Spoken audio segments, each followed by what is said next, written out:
Hello दोस्तों, नमस्कार। एक बार फिर से आप सभी का बहुत बहुत स्वागत है मंजिल एकेडमी यूट्यूब चैनल पे।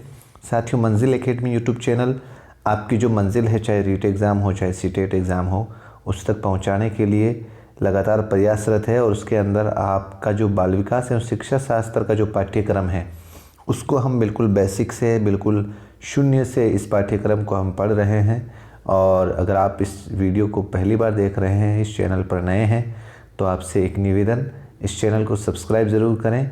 और क्लास पढ़ने से पहले एक रजिस्टर और एक पेन अपने साथ में ज़रूर लेकर बैठें।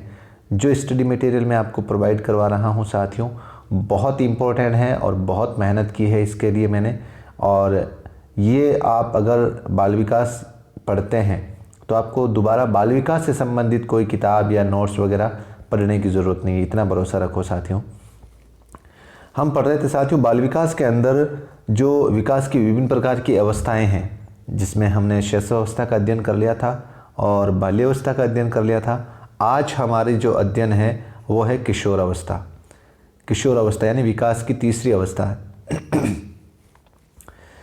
किशोर अवस्था, जिसको एडोलसेंस भी कहते हैं, इंग्लिश के अंदर एडोलसेंस भी कहते हैं, जो कि 12-13 वर्ष से लेकर 18 से 19 वर्ष तक चलती है। इस अवस्था को 12-13 से लेकर 18-19 साल तक का बालक जो है वो किशोर अवस्था का बालक माना जाएगा। इसको भी दो भागों में बांटा गया है साथियों। 12-13 वर्ष से लेकर जो 17 वर्ष है, उसको प्रारंभिक किशोर अवस्था कहते हैं और टीन एज भी नाम दिया जाता है इसको। टीन का मतलब जैसे आपने देखा होगा साथियों, 13, 14, 15, 16, 17, 18 और 19। ये जो टीन शब्द आ रहा है लास्ट में, ये 13 से 19 वर्ष तक आ रहा है ना, तो इस अवस्था को आप क्या बोलते हो? Teen age. और जो 17 से 21 वर्ष का जो बालक है, उसको क्या बोलोगे आप? उत्तर किशोर अवस्था। सबसे पहले साथियों, हम इस एडोलसेंस इस शब्द को समझते हैं। एडोलसेंस शब्द की उत्पत्ति लैटिन भाषा के एडोल्स्केयर, ये शब्द याद रखना, इसकी स्पेलिंग याद रखना साथियों, कई बार इसका सीधा सवाल पूछा गया है। एडोलसेंस शब्द की उत्पत्ति किस भाषा से हुई है? एक तो लैटिन भाषा के शब्द से, और वो शब्द कौन सा है? एडोल्स्केयर। एडोलसेंस किस शब्द से बना है? एडोल्स्केयर शब्द से बना है, जिसका अर्थ क्या है? परिपक्वता की ओर ले जाना। जिसका अर्थ क्या है?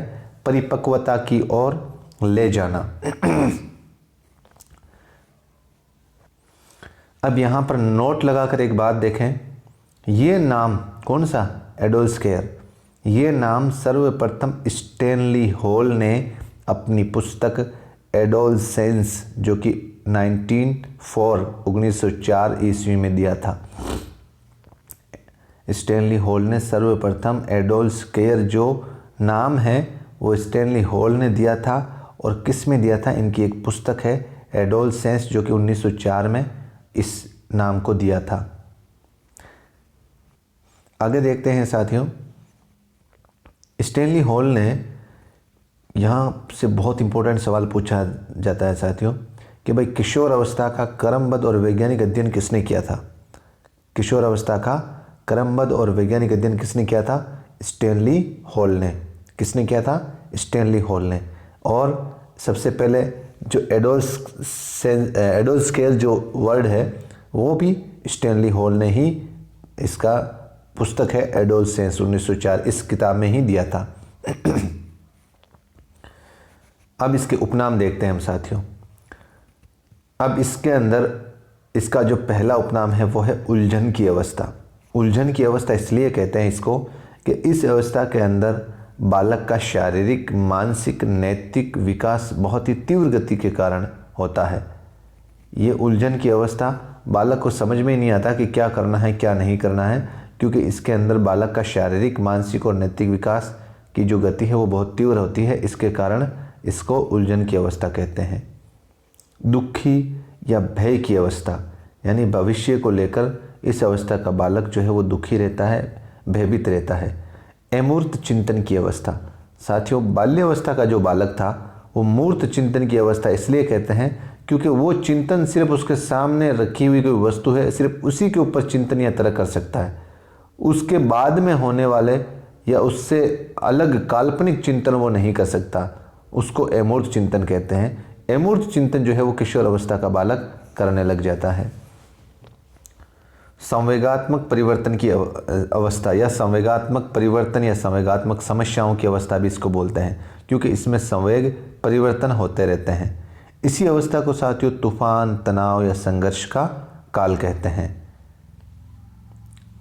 बसंत ऋतु और स्वर्ण काल, ये सवाल पूछा भी गया है साथियों, और ये बसंत ऋतु भी सीधा सा सवाल पूछा गया है। तो आपको याद रखना है बसंत ऋतु और स्वर्ण काल किस अवस्था को कहा गया है? किशोर अवस्था को कहा गया है। हालांकि ये एक नाम और याद रखना, कोहलबर्ग ने ये सवाल पूछा है, कोहलबर्ग ने सुनहरी अवस्था किस अवस्था को कहा है? कोहलबर्ग ने सुनहरी अवस्था किस अवस्था को कहा है? तो वो होगा आपका किशोर अवस्था। सुनहरी अवस्था यानी कि स्वर्ण काल या स्वर्ण अवस्था, जिसको बसंत ऋतु भी बोलते हैं, तीनों एक ही जगह हो गया ना। फैंटेसी की अवस्था, जिसको कल्पना तरंगतता कहते हैं।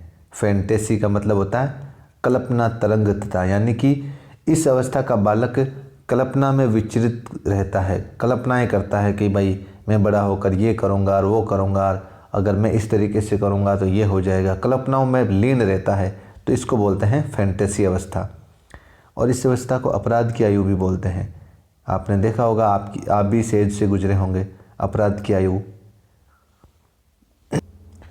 अब हम देखते हैं किशोर अवस्था के कथन या परिभाषाएं। कौन कौन से मनोवैज्ञानिकों ने किशोर अवस्था को लेकर क्या क्या कथन कहे हैं, क्या परिभाषाएं दी हैं, एक एक करके हम समझते हैं इसको, और ट्रिक्स के माध्यम से मैं आपको याद करवाने की कोशिश करता हूं आपको। सबसे पहले है स्टैनली हॉल। स्टैनली हॉल ने किशोर अवस्था को लेकर 2 परिभाषाएं दी है साथियों। 2 परिभाषाओं में पहली परिभाषा है किशोर अवस्था प्रबल दबाव, तनाव, तूफान और संघर्ष की अवस्था है। प्रबल दबाव, तनाव, तूफान और संघर्ष की अवस्था है। और दूसरी अवस्था है किशोर अवस्था में शारीरिक, मानसिक और सामाजिक विकास अचानक होता है। यानी कि ये जो बालक के अंदर जो परिवर्तन होते हैं, चाहे सामाजिक परिवर्तन होते हैं, चाहे मानसिक परिवर्तन होते हैं, चाहे शारीरिक परिवर्तन होते हैं, ये सब अचानक होता है। अब इसको याद कैसे रखें साथियों? स्टैनली से आप स्टेन गन, आप इस तरीके से याद रख लो, स्टेन गन, ये एक गन होती है, स्टेन गन। स्टैनली से आप एक गन का नाम रख लो, गन का नाम याद कर लो जिसका नाम है स्टेन। और जब किसी के सामने वाले व्यक्ति के पास अगर स्टेन गन है, तो उसके सामने वाले के ऊपर तो बेचारे के ऊपर तनाव, दबाव तो होगा ही होगा, क्योंकि उसके अगले सामने वाले के पास स्टेन गन है, तो उसके तो बेचारे के हालत ख़राब हो रही है ना, कि भाई उसके तो सामने दबाव महसूस करेगा वो, जिसके पास गन होगी वो तो तनाव तो महसूस करेगा ही करेगा। साथियों एक बात और बता दूं, इस परिभाषाओं को सिर्फ याद करने के लिए मैं सिर्फ आपके सामने ट्रिक रख रहा हूं, और दूसरा इसका कोई पर्पज़ नहीं है। दूसरी परिभाषा है साथियों, किशोर अवस्था में शारीरिक, मानसिक और सामाजिक विकास अचानक होता है। इसको आप भी इसी तरीके से याद कर लो कि भाई मनुष्य का जो जीवन है वो एक हॉल के आकार का है। मनुष्य का जो जीवन है वो एक हॉल है, और हॉल के अंदर यानी कि एक जो मानव का जीवन है वो एक हॉल के समान हो जाता है, जिसमें शारीरिक, मानसिक, सामाजिक सारे विकास होने लग जाते हैं। इस तरीके से आप सेट कर लेना परिभाषा को। स्टैनली से स्टेन गन और हॉल से हॉल, दोनों परिभाषाएं आपको याद हो जाएगी। अब देखते हैं वैलेंटाइन महोदय ने क्या परिभाषा दी है किशोर अवस्था को लेकर? किशोर अवस्था अपराध की एक नाजुक अवस्था है। अपराध की एक नाजुक अवस्था है। आपको इस तरीके से इसको दिमाग में फीड करना है कि जब वैलेंटाइन डे आता है, वैलेंटाइन डे यानी कि जिसको 14 फरवरी को जो यूँ मानते हैं कि पाश्चात्य संस्कृति के जो समर्थक हैं वो इस दिन को सेलिब्रेट करते हैं। ये लोग क्या होता है उस दिन कोई ना कोई, आपने देखा होगा कि अपराध ही होते हैं, मानवता, इंसानियत की वहाँ पर अपने अपराध के चांसेस ही ज़्यादा रहते हैं। तो आप इस तरीके से वैलेंटाइन की एक परिभाषा याद कर लेना। आप यहाँ अपराध वर्ड है, इसको इसके साथ अटैच करके याद कर लेना। दूसरी है व्यक्तिगत एवं घनिष्ठ मित्रता किशोरावस्था की प्रमुख विशेषता है। व्यक्तिगत एवं घनिष्ठ मित्रता, व्यक्तिगत पहला नाम क्या है व्यक्तिगत और दूसरा है घनिष्ठ मित्रता। अब याद रखो वैलेंटाइन के लिए 2 व्यक्ति चाहिए, एक लड़का और एक लड़की, और इसमें भी 2 नाम आ रहे हैं, व्यक्तिगत और घनिष्ठ मित्रता। तो इस तरीके से वैलेंटाइन की आपको परिभाषा याद हो जाएगी। जो किलपैट्रिक महोदय हैं वो कहते हैं किशोर अवस्था जीवन का सबसे कठिन काल है। किलपैट्रिक महोदय क्या बोलते हैं, जीवन का सबसे कठिन काल किसको बोलते हैं, किशोर अवस्था को। तो आप इसके अंदर किलपैट्रिक से किल याद कर लेना और कठिन से भी के फॉर कठिन, के फॉर किल, के फॉर कठिन, के फॉर किल, के फॉर कठिन, के फॉर किल। किलपैट्रिक किशोरावस्था जीवन का सबसे कठिन काल है। क्रो एंड क्रो क्या कहते हैं कि किशोर ही वर्तमान की शक्ति और भावी आशा को प्रस्तुत करता है। वर्तमान की शक्ति और भावी आशा को प्रस्तुत करता है किशोर ही। आप याद रखो क्रो एंड क्रो का मतलब होता है जैसे मान लो कि कौवा और कौवा। आपने देखा होगा जब अपने घरों के अंदर जब कौवा लगातार बोलता है तो वो ज़रूर कोई किसी न किसी मेहमान को न्योता देता है कि भाई आज घर में कोई ना कोई, जैसे हमारे इधर मानते हैं कि जहाँ पर अगर कौवे ज़्यादा बोलते हैं तो वहाँ उस घर में कोई ना कोई मेहमान आएगा। तो क्रो एंड क्रो की भी ये थ्योरी है कि किशोर ही वर्तमान की शक्ति और भावी आशा, यहाँ आप भावी शब्द को याद रख लेना और क्रो एंड क्रो के साथ अटैच कर लेना इसको। अगली परिभाषा है साथियों रोस। रोस क्या कहते हैं, किशोर अवस्था में किशोर समाज सेवा के आदर्शों का पालन एवं पोषण करता है। समाज सेवा के आदर्शों का पालन एवं पोषण करता है और वातावरण में समायोजन करना पड़ता है किशोर को।